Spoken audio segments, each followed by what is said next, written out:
មាត្រា41ការតម្កល់រឿងទុកឥតចាត់ការកាលណាបណ្ដឹងណាមួយត្រូវបានតម្កល់ទុកឥតចាត់ការព្រះរាជអាជ្ញាត្រូវឲ្យដំណឹងដល់អ្នកប្តឹងអំពីសេចក្តីសម្រេចរបស់ខ្លួននៅក្នុងរយៈពេលយ៉ាងខ្លីបំផុតហើយយ៉ាងយូរបំផុតរយៈពេល2ខែគិតពីថ្ងៃចុះពាក្យបណ្ដឹងក្នុងបញ្ជីដែលមានចែងក្នុងមាត្រា50បញ្ជីនៃពាក្យបណ្ដឹងនៃក្រមនេះការតម្កល់រឿងទុកឥតចាត់ការត្រូវតែមានសំអាងច្បាប់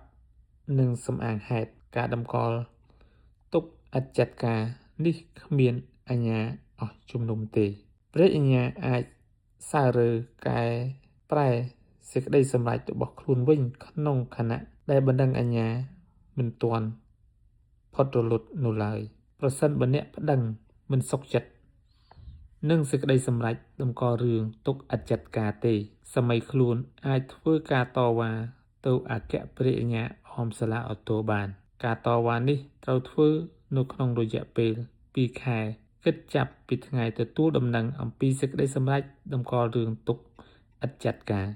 ការតវ៉ានេះត្រូវធ្វើតាមបណ្ដឹងសាមញ្ញទៅអង្គការអัยការដែលពាក់ព័ន្ធបន្ទាប់មកសំណុំរឿងត្រូវបានបញ្ជូនភ្លាមទៅអគ្គព្រះរាជអាជ្ញាអមសាលាឧទ្ធរដោយតំណាងអัยការអមសាលាដំបូងប្រសិនបើយល់ឃើញថាការតវ៉ានេះមានមូលហេតុត្រឹមត្រូវអគ្គព្រះរាជអាជ្ញាអមសាលាឧទ្ធរចេញអធិបញ្ជាដល់ព្រះអាជ្ញាអមសាលាដំបូងឲ្យធ្វើការចោទប្រកាន់អគ្គព្រះអាជ្ញា